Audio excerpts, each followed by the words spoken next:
उत्तर प्रदेश में लगातार जिस तरह से अवैध धर्मांतरण जो है सामने आया, उसके बाद जो छांगुर बाबा है उसके ऊपर एक्शन लिया गया है। लगातार एटीएस उससे रिमांड पे लेकर पूछताछ कर रही। मेरे साथ ब्रजलाल जी मौजूद है, मुझ सर से बात करेंगे। सर, किस तरह से इस पूरे प्रकरण को देखते हैं और क्या लगता है सही दिशा में कार्रवाई चल रही? यह प्रकरण बहुत ही सीरियस है। मैं योगी आदित्यनाथ जी को साधुवाद देना चाहूँगा कि उन्होंने इस पर कार्रवाई कराई और अभी अवैध ज़मीन पर बने हुए छांगुर बाबा के उस महल को ध्वस्त कराया।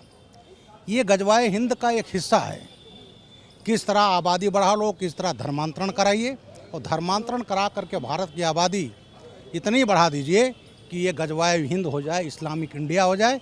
ये खाली यहाँ का नहीं, ये उच्च स्तर पर, विश्व स्तर पर ये साजिश रची जा रही है और उसी का एक हिस्सा था, महत्वपूर्ण हिस्सा था छांगुर बाबा और साथ में उसकी नीतू नसरीन और उसका हस्बैंड जमालुद्दीन।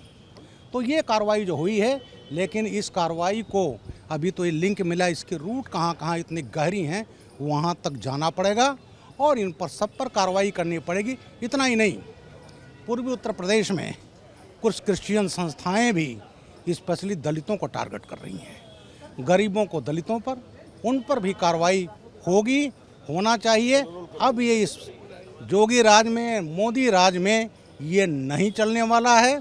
तुष्टीकरण की नीति के तहत जो नुकसान हुआ है, अब वो नुकसान हम नहीं होने देंगे। सर, ये बलरामपुर में जो अपनी आलीशान कोठी जिसको योगी राज में ध्वस्त कर दिया गया है, उसको ये ठिकाना बनाया हुआ था, वहाँ पे ट्रेनिंग सेंटर चला रहा था और जो इससे तमाम लोग जुड़े थे, करीब 4000 की संख्या में, उनको जो है इसने अवैध धर्मांतरण से जो है शामिल कराया। इसके अलावा 500 करोड़ की रकम जो है सामने आ रही है, जिसमें पाकिस्तान, दुबई, सऊदी, तुर्की, नेपाल, ये तमाम जो है नेटवर्क सामने आ रहा है। किस तरह देखते हैं? ऐसा है, ये भारत नेपाल बॉर्डर बहुत ही सेंसिटिव है। ये सेंसिटिव इतना है कि उस साइड में और इस साइड में भी तमाम मदरसे बनाए गए हैं, कुछ अवैध मस्जिदें बनाई हैं और जो आतंकवादी रहे भारत के और पाकिस्तान से पोषित हैं, उनके अड्डे रहे हैं। तो ये जो छांगुर बाबा ने वहाँ बनाया, उसका नेपाल में टेंटिकल, नेपाल में तमाम, मैं तो एटीएस का फाउंडर चीफ हूँ यूपी का, तमाम आतंकवादी आए, यही रूट था। तो ये चीज़ें टेररिज्म से भी जुड़ा हो सकता है और गजवाए हिंद की तिनकी परिकल्पना ही है।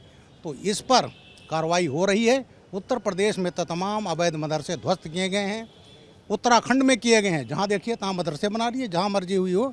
तो ये नहीं चलेगा और जोगी राज में मैं दोबारा उनको साधुवाद देता हूँ ये कार्रवाई करने के लिए। सर, सीएम साहब ने साफ बोला है कि बलरामपुर का जो जल्लाद है उसकी गिरफ्तारी की गई है, जो हमारी बेटियों को जो है कन्वर्ट कराने का काम कर रहा था, उसकी कोशिश कर रहा था। बिल्कुल, उसने जातिवार तय कर रखे थे। ब्राह्मण लड़की है तो सबसे ज़्यादा, राजपूत लड़की है तो उसके बाद, फिर बैकवर्ड और उसके बाद दलित लड़कियां। तो ये टारगेट करके जो दुनिया से पैसा, मैंने पहले शब्द कहा, ये गजवाए हिंद का हिस्सा है, इस्लामिक इंडिया का हिस्सा है। किस तरह इस देश को इस्लामिक उसमें कन्वर्ट करना, और जितने आतंकवादी संगठन हैं, चाहे वो लश्कर तोयबा हो, चाहे वो जैसे मोहम्मद हो, जितनी हैं उनका सभी एक मंसूबा, लेकिन इस मंसूबे को कामयाब नहीं होने देंगे। सर, आखिरी सवाल, एक पीर बाबा के तौर पे काम कर रहा था, उसके बाद अकुत संपत्ति निकल करके आती है। जब एटीएस गिरफ्तारी करती है, चेक करती है, तो 40 से ज़्यादा खाते पाए जाते हैं, करोड़ों की फंडिंग की जाती है। लग्जरी लाइफ ये और इसके तमाम सहयोगी जी रहे थे। ये सब विदेशी फंडिंग है और जैसे मैंने कहा कि उसी का हिस्सा है कि भारत को किस तरह इस्लामिक इंडिया बनाया जाए, उसी का हिस्सा है। लेकिन अगर यहाँ मोदी और जोगी राज नहीं होता तो नहीं होता, ये आगे पनपता, लेकिन अब नहीं होगा। बहुत बहुत शुक्रिया सर।